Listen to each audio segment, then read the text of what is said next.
Amém, gente? Isso é a coisa mais importante. Nós passamos pela Semana do Espírito Santo. Para mim, isso terminou ontem, porque nós terminamos aqui há 2 semanas atrás. Foram há 3 semanas, né? Contando assim. Depois, na segunda semana, primeira semana de maio, foi aqui na Barra. Depois, na segunda semana, eu estava ministrando lá em Ipanema. Na maioria dos dias, não fui todos os dias, mas na maioria dos dias eu estive lá ministrando, pregando lá em Ipanema sobre o Espírito Santo. Depois, nessa semana que passou, em Campo Grande, na igreja de Campo Grande. E ontem foi a última vez que eu fui. Eles estão terminando hoje lá. Pastor Ivan e pastor Andréia estão dando o arremate final para essa Semana do Espírito Santo. E eu, durante a semana, eu estava equilibrando 2 pratos na vareta, né? Campo Grande e pensando no que ia acontecer aqui a partir desse domingo. E eu sempre busco em Cristo, em Deus, em oração, para saber o que a igreja precisa ouvir. E a gente saiu desse embalo da Semana do Espírito Santo e adivinha sobre o que o Espírito Santo me falou para falar. Como ser dirigido pelo Espírito de Deus. Isso é um tema que a igreja precisa demais entender, como ser dirigido pelo Espírito de Deus. E essa série, eu não sei quanto tempo ela vai levar, mas o título dessa série é Alcançando Patamares Mais Elevados pela Direção do Espírito Santo. Alcançando patamares. Quem aqui quer alcançar patamares mais elevados na vida? Na vida financeira, na vida espiritual, na vida emocional, familiar. Você quer crescer para patamares mais elevados? Você precisa da direção do Espírito Santo para não fazer aquilo que não deve ser feito, que muitas vezes parece ser o adequado, parece ser o certo, parece ser o correto, mas o Espírito Santo te dirige numa outra direção que é ainda melhor do que aquilo que você imaginou. Nós precisamos demais e reconhecer a nossa necessidade de comunhão e ouvidos sensíveis para ouvir a voz do Espírito Santo. Nós precisamos demais disso aí. Entenda bem o seguinte, Deus, Ele nos criou, Ele criou o ser humano com uma capacidade de sobreviver nesse mundo. Deus criou o homem com essa capacidade. Deus parece que Ele estava pensando assim na hora de criar o homem. Se o homem se afastar de mim, eu vou dar a ele recursos que ele vai conseguir sobreviver nesse mundo. E Deus te deu inteligência, criatividade, força física, emoções, uma porção de coisas que você consegue sobreviver nesse mundo, mesmo não estando em comunhão ou próximo com Deus. Ele criou você assim. Mas entenda bem o seguinte, eu não quero sobreviver, eu quero viver. Só nós 4, graças a Deus. Eu não quero sobreviver, eu quero viver. Se nós quisermos sair da dimensão do sobreviver apenas e entrar na dimensão do viver a vida abundante, que Jesus planejou, programou para nós e pagou o preço na cruz, nós precisamos entender, como sermos dirigidos pelo Espírito Santo. A gente precisa entender isso. Se a gente quiser viver a qualidade de vida abençoada, vida abundante, que Jesus nos prometeu, nós precisamos de entender isso de forma profunda, de forma muito profunda. Por isso, a parábola do semeador de Marcos 4, que se repete, na verdade, em 3 dos evangelhos, o evangelho de João, o evangelho de João não tem parábolas. O evangelho de João é um evangelho que não tem parábolas. Mas a parábola do semeador se repete nos 3 evangelhos, Mateus, Marcos e Lucas. É a maior das parábolas, é a mais explicada. Nenhuma das parábolas foi tão detalhadamente explicada por Jesus, para os seus discípulos, quanto a parábola do semeador. E a razão é simples. Os discípulos, depois de Jesus contar a parábola, Jesus sai do meio da multidão, e quando ele está reservadamente com os discípulos, eles perguntam, Jesus, explica-nos a parábola. E Jesus diz uma coisa impressionante, olha, se vocês não entenderem essa parábola, vocês não vão entender mais nada. O resto todo vai ser uma barafunda para vocês, vocês não vão entender. Então é a parábola mais extensa, é a maior e a mais bem explicada de todas as parábolas. A única que Jesus explica detalhadamente, e ele começa dizendo Ele começa dizendo, não, ele termina a parábola dizendo que a semente, quando ele explica para os discípulos que a semente é a palavra, ele explica que o solo onde essa semente cai é o coração do homem, mas ele diz uma coisa que, para mim, não tem lógica, aparentemente. Porque ele diz assim, essa semente que cai na boa terra, a semente da palavra caindo no coração do homem, ela produz a 30, a 60 e a 100 por um. Na minha lógica, deveria produzir a 100 por um na vida de todo mundo. Porque Deus não faz acepção de pessoas. Se Deus não faz acepção de pessoas, ou seja, diferenciação de pessoas, ele deveria terminar dizendo, então, a semente da palavra cai no coração do homem e produz a 100 por um. Mas ele coloca a 30, a 60 e a 100 por um. Quando eu vejo essas proporções, olha só o que ele diz agora, nesses 3 evangelhos, como ele termina a parábola. Em Marcos, no capítulo 4, versículo 20, Jesus termina essa parábola dizendo assim, os que foram semeados em boa terra são aqueles que ouvem a palavra. Você pode falar para a pessoa que está do seu lado, ouvir a palavra. Mas não basta ouvir. Não basta ouvir. Porque ele diz, são aqueles que ouvem e a recebem. São aqueles que ouvem a palavra e a recebem, frutificando a 30, a 60 e a 100 por um. Em Mateus, já no capítulo 12, no versículo 23, Mateus, em uma outra oportunidade, Jesus conta de novo essa parábola. Por que essas parábolas têm alguns detalhes diferentes? Em Mateus, em Lucas e em Marcos. Porque é óbvio, Jesus não contou essa parábola e aquilo que Jesus pregava, ele não falava uma única vez, ele repetia de lugar em lugar. Por isso Mateus pôde decorar certas coisas, Marcos pôde saber certas coisas, por isso João pôde escrever o que escreveu, porque Jesus, ele tinha esse hábito de repetir, e eu imito Jesus. Eu tenho uma mensagem, 2 ou 3 no máximo, eu só mudo os parágrafos e você pensa que eu estou pregando coisa nova. Eu só altero os parágrafos. E Jesus, ele, agora em Mateus 12, 23, ele diz, mas o que foi semeado em boa terra é o que ouve a palavra e a compreende. Sabe aquela pessoa que entra no culto, ouve o pregador e quando sai, alguém pergunta para ela assim, sobre o que é que o pastor pregou? Ele diz, olha, não sei, não entendi nada, mas foi lindo. O cara usa de umas palavras tão complicadas, tão difíceis, parece que ele foi consultar o dicionário para fazer o esboço dele, só para achar uns sinônimos bem complicados, as pessoas não entendem bolhufa, não resolveu o problema, porque não basta ouvir, tem que ouvir e compreender. E este frutifica e produz a 100, 60 e 30 por um. Já em Lucas 8, no versículo 15, Lucas registrou assim, aqui caiu na boa terra, sendo os que, tendo ouvido, de bom e reto coração. Aqui Lucas já bota que não basta ouvir, tem que ouvir de bom e reto coração, ou seja, a fim de aprender, a fim de absorver, a fim de, cara, estou a fim de ouvir. Eu entendo que você está aqui porque está a fim de ouvir. Você está aqui porque está de bom e reto coração em relação à palavra, senão você estava em outro canto qualquer. Mas é um fator fundamental, ouvir de bom e reto coração. Sabe aquela pessoa que ouve e não concorda? Ouve e não gosta? Um dos nossos baixistas aqui, o Wellington, o Duda que me contou esse negócio. Eles foram tocar em alguma outra igreja e a banda, né, da Nova foi lá e tal, e estava o Wellington. E depois o pastor veio pregar. E o pastor começou a falar alguma coisa que não batia com aquilo que a gente costuma ouvir aqui na Nova. E o Wellington falou em alto e bom som para todo mundo ouvir. Não é assim não. Não é assim não. Ou seja, não estava ouvindo de bom e reto coração. Porque estava ouvindo uma coisa discordante.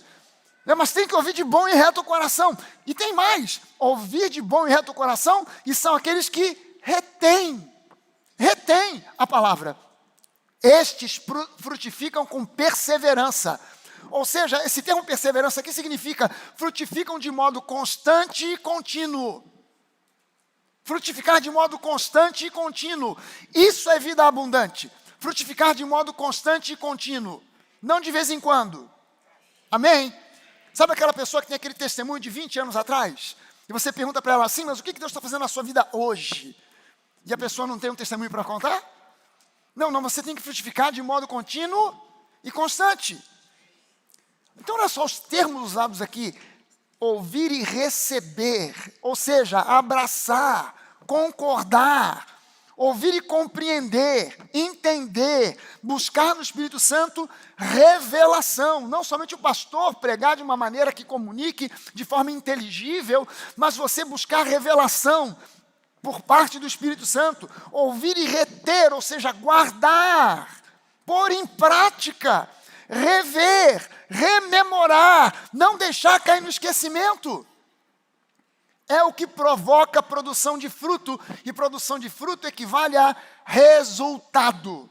O Evangelho é um evangelho de resultados. O Evangelho não é teoria, é prática de vida. Amém? Mas pode ser a 30, a 60 ou a 100 por 1. Produzir a 30 por 1, gente, é ótimo. 30 por 1 são 3.000%. Se você conhecer algum investimento financeiro que dê retorno de 3.000% ao ano, que seja, me avisa, que eu vou jogar tudo que eu tenho lá. Porque 3.000% é um retorno gigante. Mas ele prometeu a 100 por 1, e 100 por 1 é um retorno de 10.000%. Tá bom para você? Para nós 5, legal, que bom. O que são 30, 60 e 100 por 1? 30 por 1, 60 por 1, 100 por 1 são níveis de proporcionalidade entre receber a palavra e compreendê-la, retê-la e render-se ao Espírito Santo para que Ele dirija a sua vida. Quer dizer, então, que quando eu tento me meter na direção do Espírito Santo, eu estou retrocedendo para o velho homem. Porque o velho homem dependia de inteligência, criatividade, força, disposição e etc. e tal. Mas o novo homem em Cristo depende não simplesmente dessas coisas que continuam existindo, mas que na mão dele são potencializadas e acrescentadas de unção. Entenderam nada, né? Presta atenção, o velho homem só dependia de si mesmo. O velho homem de vez em quando até diz, graças a Deus. Eu já conheci um camarada que dizia, eu sou ateu, graças a Deus. Mas você está entendendo? O velho homem só depende de si. Deus para ele é uma força distante, que de vez em quando pode até interferir, ajudar ou não, mas o novo homem em Cristo, esse é inteiramente dependente de Deus. Ele sabe que tem inteligência, ele sabe que tem criatividade, ele sabe que tem dons e talentos, mas isso tudo está rendido a Deus para que Ele dirija. Amém, gente? Depender da sabedoria humana é muito ruim, é muito pouco, é muito pobre. Romanos capítulo 8, versículo 14 a 17, e esse vai ser o trecho bíblico que vai nos dirigir a base para nós durante essa série. Diz assim, no versículo 14, pois aqueles que são guiados pelo Espírito de Deus são filhos de Deus. Ele não diz simplesmente os filhos de Deus são guiados pelo Espírito de Deus, porque tem muito filho de Deus por aí que não está sendo guiado pelo Espírito. Porque tampa os ouvidos espirituais, não recebe, não retém, não guarda, não concorda, e tem a sua própria teologia, e faz lá do seu jeito, do jeito que quer, e entende, e não está sendo dirigido pelo Espírito. Mas todos os que são guiados pelo Espírito de Deus, esses aí com certeza são filhos de Deus. Porque o Espírito que vocês receberam, da parte de Deus, não torna vocês escravos e não faz com que vocês tenham medo. Pelo contrário, o Espírito de Deus torna vocês filhos de Deus. E pelo poder do Espírito, nós dizemos com fervor a Deus, Abba, Pai, meu Pai. Quem pode levantar uma das suas mãos e dizer, Abba, Pai, meu Pai? Entenda bem uma coisa, se você teve um pai que serviu para você como um exemplo positivo para a vida, e você tem facilidade de entender a paternidade de Deus, você levanta a sua mão e diz simplesmente, Abba, Pai, meu Pai. Mas se você teve alguma dificuldade, um pai ausente fisicamente, ausente emocionalmente, um pai abusivo, e você não conseguiu, por causa da referência terrena que você teve, entender a paternidade de Deus, você precisa clamar com fervor todo santo dia, Abba, Pai, meu Pai. Você precisa ter uma revelação no seu interior a respeito do amor, da graça, de como Deus te ama desesperadamente, apaixonadamente, loucamente. Ele te ama profundamente, incondicionalmente. Então você precisa olhar para Ele e dizer, meu Pai. Aquele pai terreno pode ter falhado, mas o meu Pai é o meu Pai, o meu Abba. E Abba não é pai, é paizinho. É um termo carinhoso, sabe, de um filho se referindo ao seu paizinho querido. Uau! Abba, meu Pai, pelo Espírito de Deus que habita em nós. O Espírito de Deus, versículo 16, se une com o nosso Espírito para afirmar e assegurar que nós somos filhos de Deus. Uau! O Espírito vem assegurar, garantir, nós somos seus filhos e por isso recebemos as bênçãos que Ele guarda para o seu povo e também recebemos com Cristo aquilo que Deus tem guardado para Ele, porque nós somos co-herdeiros com Cristo. Cara, eu estou lendo aqui a versão amplificada, que é uma versão que tem alguns detalhes a mais, mas essa versão ela é fantástica. Agora, eu quero que você imagine a seguinte situação. Imagina o seguinte, você está num avião, sabe aquele avião gigantão, aquele jumbão, indo para Disney, tirar férias, com a família. Aleluia. Finalmente você vai conhecer o Pateta. Finalmente você vai ter um autógrafo do Mickey. Oh, aleluia. Você está no jumbão, você está já com algumas horas de viagem, já serviram aquela janta, você ganhou um upgrade para a primeira classe. Aleluia! O jantar já foi servido, você comeu aquele filé mignon, aquele medalhão. Não é medalhão, não é medalhão.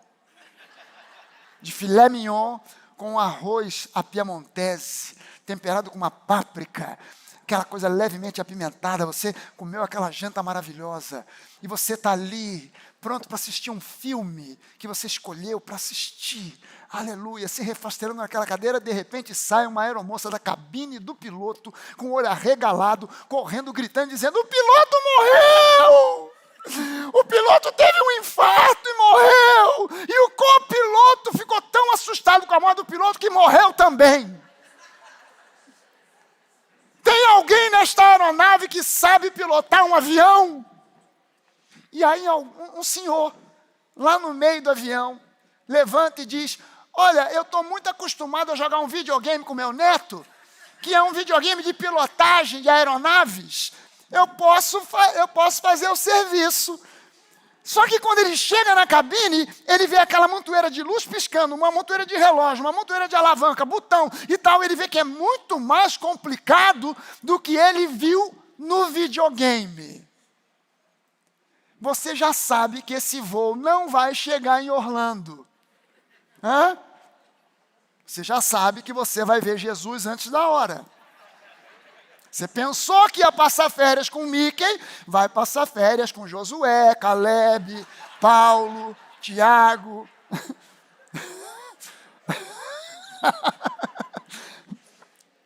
Mas aí, de repente, você está nessa mesma situação, ao invés de um senhor se levantar para dizer que aprendeu a pilotar num videogame, se levanta alguém e diz, não, mas eu sou um piloto. E eu tenho treinamento para pilotar essa geringonça. Deixa comigo que eu vou levar esse avião até Orlando e vai todo mundo curtir férias na Disney. Você respira aliviado, porque você sabe que é alguém que conhece, que sabe mexer naquela geringonça, que sabe para o que serve cada botão, cada alavanca, cada luzinha piscando, senta no cockpit e vai levar aquela aeronave em segurança. É assim que age o Espírito Santo. Você é o piloto de videogame, ele é o piloto do Boeing.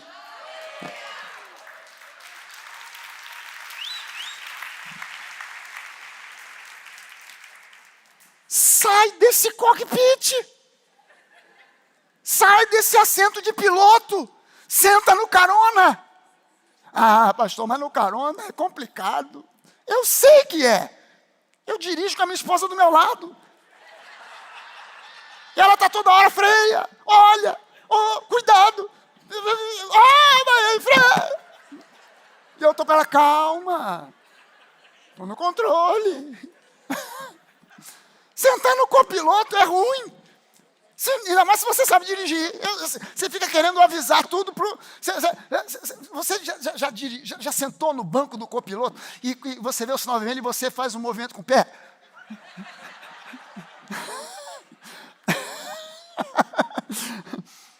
Gente, você precisa entender que na vida nós enfrentamos uma miríade de situações que exigem tomadas de decisões. E algumas dessas decisões podem mudar o curso da nossa vida radicalmente. Radicalmente. Positiva ou negativamente. Uma decisão, às vezes, pode ser o suficiente para estragar com a sua vida inteira. E não somente a nossa vida pode ser afetada, mas também a vida dos membros da nossa família, a vida de amigos, os negócios, a vida financeira, irmãos em Cristo. Com uma decisão, você pode fazer um strike, com uma decisão errada, que você tomou na boa vontade. Tais decisões, uma vez tomadas, podem conduzir o avião da nossa vida para um destino maravilhoso, com um pouso tranquilo, ou para um desastre de consequências catastróficas, implicando não somente em prejuízo para a nossa vida pessoal, mas também para a nossa família e muita gente querida que está ligada a nós. Sabe, perguntas do tipo, o que eu devo fazer da minha vida? Fui à igreja, o pastor propôs que eu recebesse Jesus como meu Senhor e Salvador. O que eu faço? Que carreira eu devo seguir? Ou, devo mudar de profissão e seguir uma carreira nova? Já estou com mais de 40. Será que eu devo agora desistir de ser funcionário e tentar ser patrão, empreender? Essa é a pessoa com quem eu devo me casar? Gente, quando nós estávamos, eu e Denise estávamos noivos, fomos distribuir convites de casamento. Fomos na casa de uma pessoa, entregamos, faltava 15 dias para a gente casar. Entregamos o convite, aí fizemos aquele salamaleque todo ali, e na hora de ir embora, bom, então vamos embora, a pessoa propôs assim, então vamos orar para saber se é da vontade de Deus esse casamento. E eu tive que orar, ouvir a oração, amém. O que eu vou fazer? Mas você está entendendo que fazer esse tipo de pergunta pode ser crucial, porque se você não faz, quando você está apaixonado, tudo são flores, tudo é maravilhoso. Depois do casamento, que começam a vir as ofensas, depois que vem a primeira bolacha na cara, aí é tarde. Aí já entornou o caldo. Mas lá atrás, talvez o Espírito Santo estivesse dizendo, quero falar contigo, não tenho tempo para lhe dar uma audiência agora. Marca a hora, marca aí com o anjo Gabriel que ele está com a minha agenda. E você não para ouvir. E aí no final pode dar ruim. Uma pergunta do tipo, será que esse é o melhor momento para ter filhos? É uma pergunta que casal tem que fazer. Será que essa é a hora? Será que eu devo empreender e ter o meu próprio negócio? Será que eu devo vender o meu apartamento? Tanto sacrifício para comprar. Agora eu estou pensando em me mudar por causa da igreja, da nova igreja, eu quero me mudar para a Barra. Esse homem que está aqui, o pastor Josemar, ele falou, Fragalho, na minha igreja, a igreja dele fica lá em Parque Fluminense. É um lugar que é um limbo. Ninguém sabe se é de Caxias, se é de Belfor Roxo. O prefeito de Caxias empurra para Belfor Roxo, o prefeito de Belfor Roxo empurra para Caxias. E fica ali o pessoal naquela zona cinza. Aí ele disse para mim um dia, não olho mais para o pessoal da minha igreja prosperar, porque o pessoal prospera, se muda, vai para a tua igreja lá na Barra. Mas eu vou te dar um testemunho aqui, Josemar. Também não estou orando mais para ninguém prosperar, porque aqui o pessoal prospera e se muda, vai para Miami. Estamos no 0 a 0. Prospera lá, vem para cá, prospera aqui, vai embora. Sabe, é uma pergunta crucial. Será que, poxa, eu ralei tanto para comprar esse apartamento, devo vender, devo mudar de igreja? Eu nunca vi ninguém me dizer assim, pastor, eu orei e o Espírito Santo falou comigo. Porque no dia que alguém chegar para mim e disser, pastor, eu orei e falei, e Deus falou comigo para mudar de igreja, eu vou falar, então eu vou junto. Porque se Deus falou para você sair daqui, é sinal de que ele já foi embora, há muito tempo, eu também vou meter o pé. Não sou bobo. Sabe, e tomar uma decisão dessa, com base assim, porque eu fiquei magoado com isso, fiquei chateado com aquilo, você vai se magoar e se chatear em qualquer lugar. Seja numa igreja, num centro espírita, num centro de macumba, onde for. Você vai ter aborrecimento em algum momento, porque é simples. Por que tem aborrecimento na igreja? Eu, quando me converti, pensava, eu assistia o culto, eu nunca sentava na frente, eu sentava assim lá para o meio. Então, quando eu olhava para frente, eu via aquela montoeira de gente, e eu via o pessoal, eu olhava aqui assim, e via uma marca aqui, eu pensava que estava nascendo asa, que todo mundo era anjo. Até que eu me toquei pela anatomia, que aquilo era só o omoplata, mais nada. Mas eu pensava que todo mundo era anjo, até o dia que eu descobri que não. Que dentro da igreja tem ovelha, tem cabrito, tem cavalo. Tem de tudo. Tem de tudo. Então, sabe qual é o problema da igreja? O único problema da igreja é que a igreja é feita de gente. Se fosse feita de boneco, não tinha problema nenhum. Não ia dar problema. Mas é feita de gente, então em algum momento... Aí você tem que perguntar, peraí, eu devo sair da igreja? E se eu sair, vou para onde? A pessoa nem pergunta. Eu vou para onde tem mais movimento, onde está na moda. Não é ruim. As possibilidades são infinitas, e uma determinada voz nos diz para ir para uma direção, outra nos diz para ir para outra, que é o oposto. Qual é a voz que eu devo seguir? Eu não posso deixar isso ao acaso e contar com a limitada sabedoria humana. A Bíblia diz que existe sabedoria na multidão de conselhos, mas veja bem, isso é Antigo Testamento. Então você tem uma multidão de pessoas, um grupo de pessoas com quem você se consulta e pede opinião, pessoas inteligentes, sábias, experientes, não tem nada de errado. Mas a voz final para você tomar a decisão tem que vir do seu coração, do Espírito Santo falando com você. Faz, não faz, vai, não vai, é, não é. Tem que ser Deus falando no seu coração. Graças a Deus, Ele nos deu meios para navegar com segurança.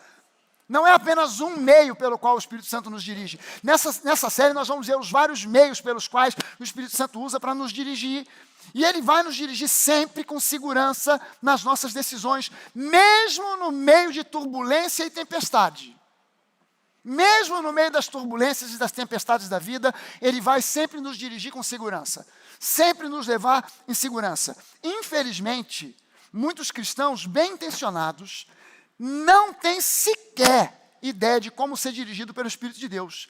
E vivem como aquele sujeito que, na boa vontade, tentou pilotar o avião com base na sua experiência em jogos de videogame. Então vive uma vida mais ou menos. Deus não te chamou para viver uma vida mais ou menos? Deus te chamou, a promessa de Jesus foi, eu vim para que vocês tenham vida e a tenham em abundância. Jesus não disse, eu vim para que vocês tenham vida, mas assim, mais ou menos. Não, eu vim para que vocês tenham vida e vida em abundância. Gente, muitas pessoas têm uma percepção sobre ser dirigido por Deus como um camarada, um certo cara, que resolveu investir. E aí ele tinha se convertido há um tempo, há anos atrás, mas quase não ia à igreja, quase não lia a Bíblia. Mas aí ele, vou pedir uma orientação a Deus. Aonde eu devo investir? E aí ele pegou a Bíblia, estava lá no cima de uma mesa, cheia de poeira, tirou a poeira, falou: Senhor, eu preciso de uma orientação sobre investimento. Me mostra onde eu devo investir. Fechou o olho, abriu a Bíblia assim e meteu o dedo. Ele olhou, caiu, o dedo dele estava apontado na palavra trigo. Ele telefonou para o corretor, mandou: compra tudo de ação que tiver aí do trigo. O trigo subiu de preço, ele ganhou dinheiro que foi a rodo, ganhou dinheiro pra caramba, ficou feliz da vida. Aí o trigo começou a dar uma variada, ele orou de novo: Senhor, eu preciso de novos investimentos. Eu preciso de investir em alguma outra coisa, porque o trigo agora está dando ruim, e eu preciso de orientação. Senhor, me mostra onde eu devo investir. Fechou o olho, repetiu, claro, deu certo na primeira, ele foi repetir a segunda vez, fechou o olho, aleatoriamente abriu, meteu o dedo, dessa vez ele olhou e o dedo estava em cima da palavra óleo. Ele telefonou para o corretor: bota tudo aí nas ações de petróleo. Comprou ação que não tinha, mas aí ele arrebentou. Ganhou dinheiro pra caramba, ganhou muita grana, mas aí de repente veio uma crise do petróleo, da noite para o dia ele perdeu tudo. Ficou no miserê. Aí ele voltou: Senhor, eu preciso de recuperar o que eu perdi. Eu preciso de orientação. Fala comigo, Senhor. Pegou novamente a Bíblia, cheia de poeira, tirou a poeira, abriu aleatoriamente de olhos fechados, meteu o dedo, e onde ele meteu o dedo estava escrito: e Judas foi e se enforcou. Aí ele ficou assim meio: não, o inimigo está querendo atrapalhar. Meu pai, fala comigo, mostra. Fechou o olho novamente, abriu de novo, meteu o dedo, e aonde ele botou dizia: vai tu e faz o mesmo.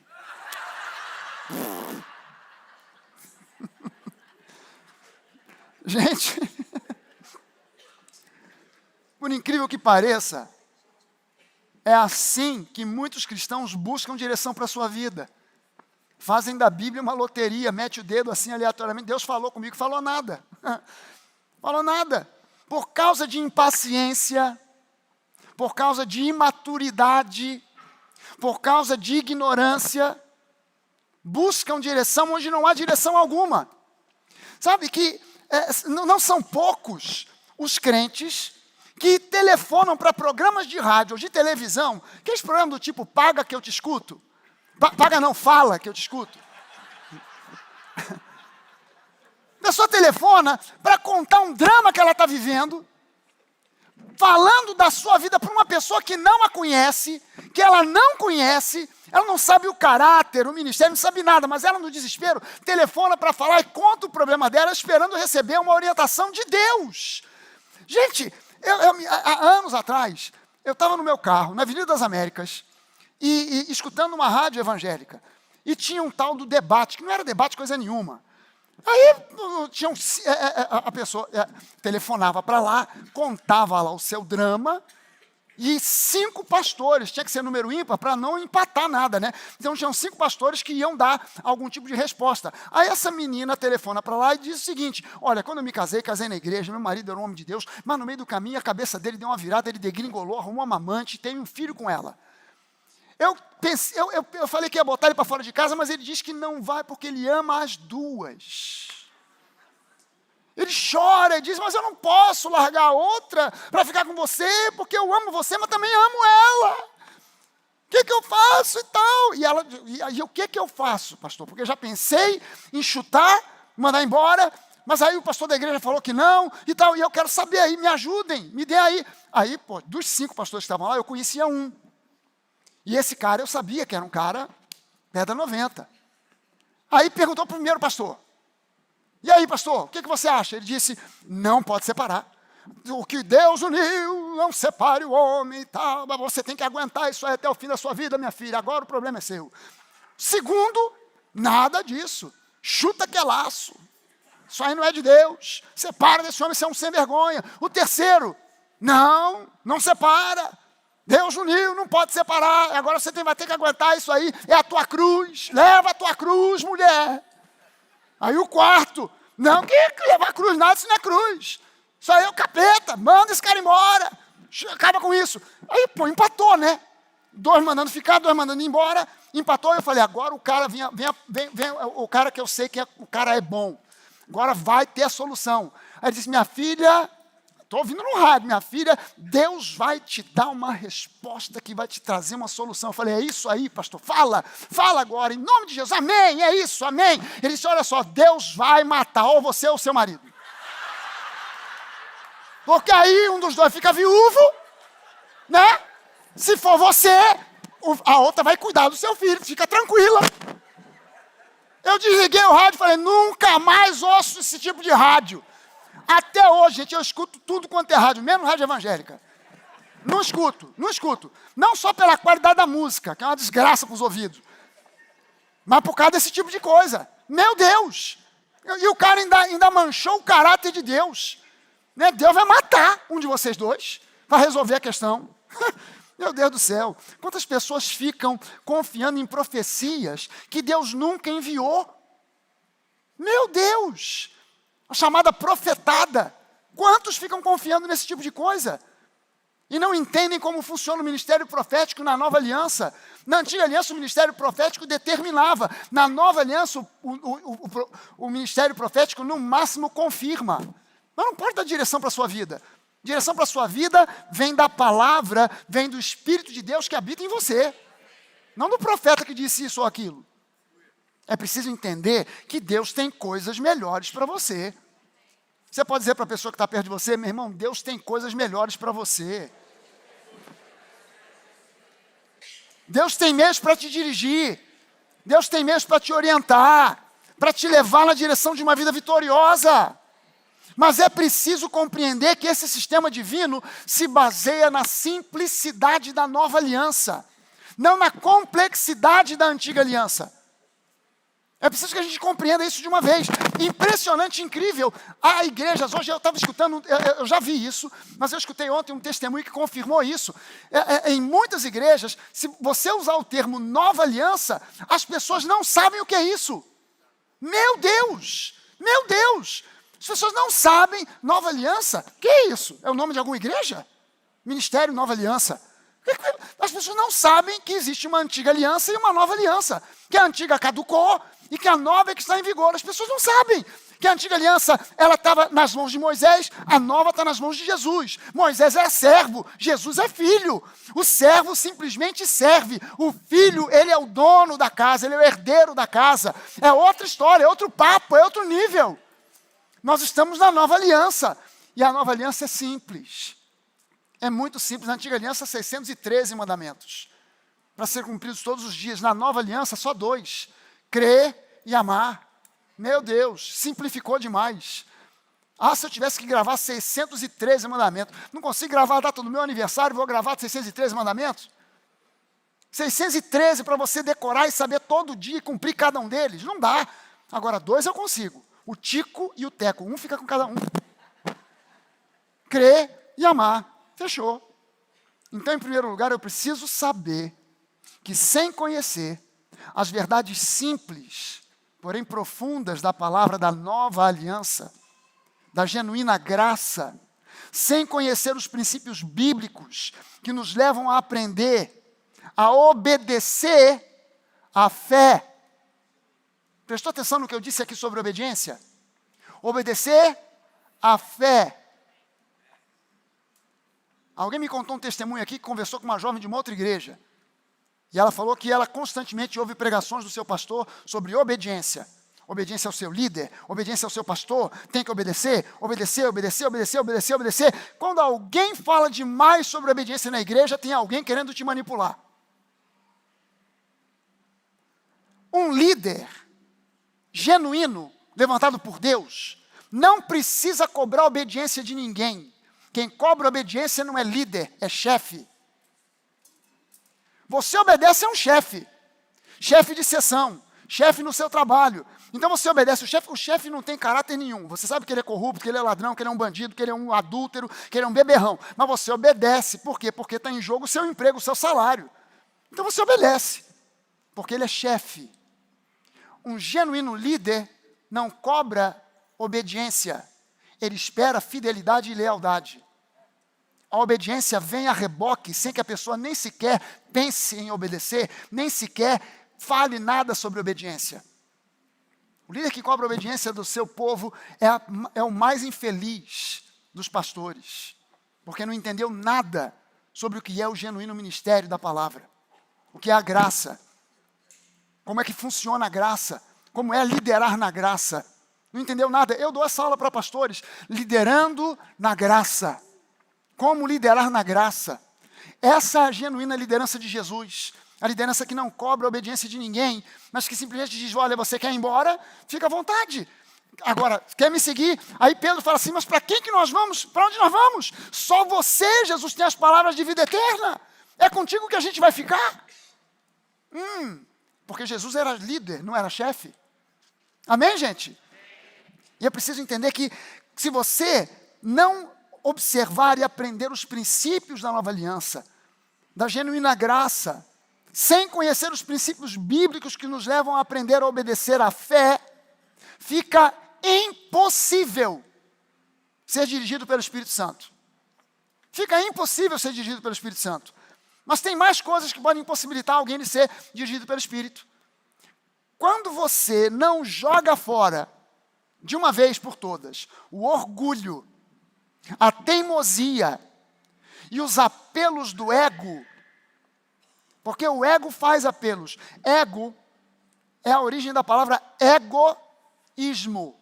Egoísmo. Eu sou o centro do universo. Eu sou o Sol. O resto todo são os planetas. Quando você não joga fora o orgulho, a teimosia, os apelos do ego, que te impedem muitas vezes de se humilhar e reconsiderar decisões.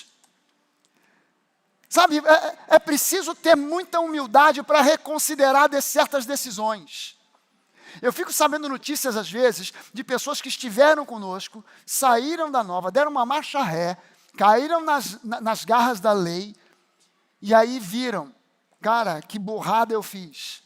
Mas não tomam uma decisão de voltar, porque o orgulho é maior. Porque o orgulho é grande. Não, mas como é que eu vou voltar lá? Com que cara vão me receber? O pessoal vai me criticar, vou chegar na igreja, o pessoal da recepção já vai olhar. Voltou, né? Sem vergonha.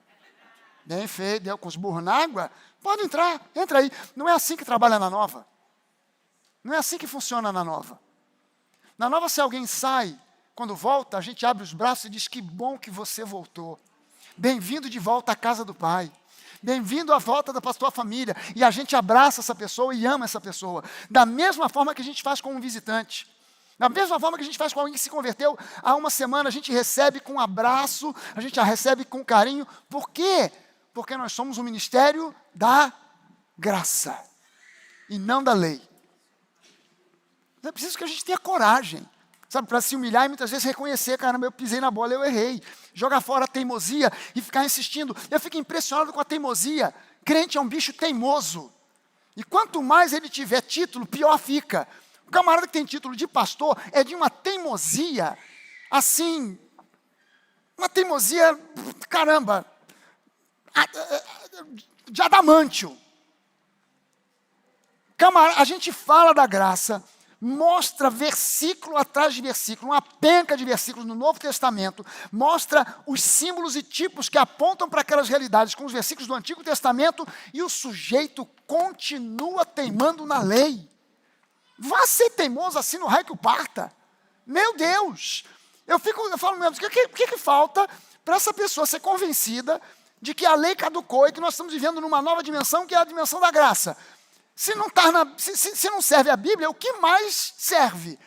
Será que é preciso que apareça o arcanjo Gabriel, sexta-feira, meia-noite, no quarto do sujeito, para dizer para ele, ou Jesus em pessoa? Mas eu tenho às vezes a impressão que mesmo que Jesus venha e fale, olha, é isso aqui, a pessoa vai dizer, não. Sinto muito, Jesus, mas você está por fora do que aconteceu aqui na Terra durante esse tempo todo, são 2000 anos que se passaram, você está muito tempo longe daqui e está por fora, aqui funciona assim. Nem com Jesus. Meu Deus, é muita teimosia. Então, quando a gente joga isso tudo no lixo, se não jogar isso no lixo, também fica impossível ser dirigido por Deus, ainda que você seja um teólogo com PhD, ou tenha o título de pastor, diácono, presbítero, bispo, apóstolo, vice-deus, ou seja lá o que for. Deus quer te dirigir de forma que você permaneça no caminho que Ele planejou para a sua vitória. E que você fique longe do erro e da destruição. Ouça bem o seguinte: fora da direção de Deus, você se torna presa fácil para o inimigo, ir minando a sua vida, pouco a pouco, para que você se decepcione e abandone a genuína fé. Você consegue entender que o diabo não está a fim de te destruir? Pastor, eu tenho certeza que o inimigo está furioso e quer me destruir. O diabo não quer te destruir, ele quer destruir a tua fé. Porque você, com fé, o diabo não é páreo para você. Mas sem fé, você não é páreo para ele. Ele não quer destruir você, ele quer arrebentar com a sua fé. Existem alguns princípios bíblicos, neotestamentários, para a gente receber a orientação de Deus para a nossa vida. E cada um desses princípios complementa o outro. Não é apenas um meio. Deus, Ele sabe que o justo viverá pela fé. Então Ele não dá um meio único, Ele te dá 2, 3, 4 tipos de testemunhos diferentes previstos na palavra, para que você tenha orientação e confirmação dessa orientação daquilo que Deus quer para a sua vida. Do melhor de Deus para a sua vida. Então lembre-se que além de ser o nosso Pai, Deus é nosso Pai, mas Ele comissionou Jesus para ser o nosso pastor. Eu já vou te dar um spoiler aqui de alguma coisa que eu vou falar lá na frente. Jesus, ele diz uma coisa muito interessante a respeito de pastoreio de ovelhas. Ele diz o seguinte: eu sou o bom pastor, e as minhas ovelhas, elas ouvem a minha voz. Aí se você pegar 4 pastores, com 4 rebanhos diferentes, 4 pastores de ovelhas, com 4 rebanhos diferentes, e botar todas essas ovelhas num único aprisco, todas elas misturadas, andando para lá e para cá. Aí você pega um pastor, bota no norte, outro no sul, um no leste, outro no oeste. E cada um deles começa a chamar as ovelhas. Ei, ei, ei, ei. Impressionante. Aquelas ovelhas misturadas, cada uma delas se dirige exatamente para o seu pastor. Elas não ficam confusas e olham e dizem assim: caramba, eu sou ovelha, eu preciso de pastor, eu não sei qual é o meu, tem 4 pastores que estão aqui, eu vou para o primeiro que estiver na minha frente, vou para esse aqui, tá bom. Mas ela era ovelha do pastor que está lá no norte, ela foi para o sul. Não, a ovelha não faz essa confusão, ela não enxerga nada, mas ela ouve pra caramba, e ela reconhece a voz. E não é que os pastores que estão ali, um no norte, um no sul, outro no leste, outro no oeste, começam a usar algum tipo de chamado diferente. Ah, não, eu reconheço porque esse aqui diz ai, ai, ai, o outro diz ei, ei, ei, o outro oi, oi, oi, o outro ui, ui, ui. Então a ovelha aqui, ai, ai, ai, vai para o ai, ai, ai. O do oi, oi, oi, para o e, oi, oi, oi. Não, todos eles só fazem ei, ei, ei, ei. E a voz de um pode ser parecida com a do outro, ela distingue exatamente naquele ajuste fino, e ela vai certinho na direção do pastor que a pastoreia. Você sabe que é por causa desse tipo de comparação que é fácil a gente olhar e ver que nos dias de hoje nós estamos vivendo tempos em que nas igrejas tem muita plateia, mas tem pouca ovelha. E o meu convite para você é: se por um acaso você pensa que é plateia, toma uma decisão hoje de virar ovelha. De reconhecer: eu preciso de direção. Eu preciso ser orientado. Eu preciso de, além de ter pastor no nível de igreja, no nível horizontal, eu preciso de ser pastoreado por Jesus. Eu preciso de ser pastoreado pelo Espírito Santo. Eu preciso de direção para a minha vida. Eu não posso continuar agora dando tiro para tudo quanto é lado para ver se eu acerto no alvo. Não. Eu preciso de ter um tiro que vá, pum, bullseyes, lá no olho, lá no meio do alvo. Quem é que pode dar a você esse alcance, essa direção? É o Espírito Santo de Deus. Amém, gente?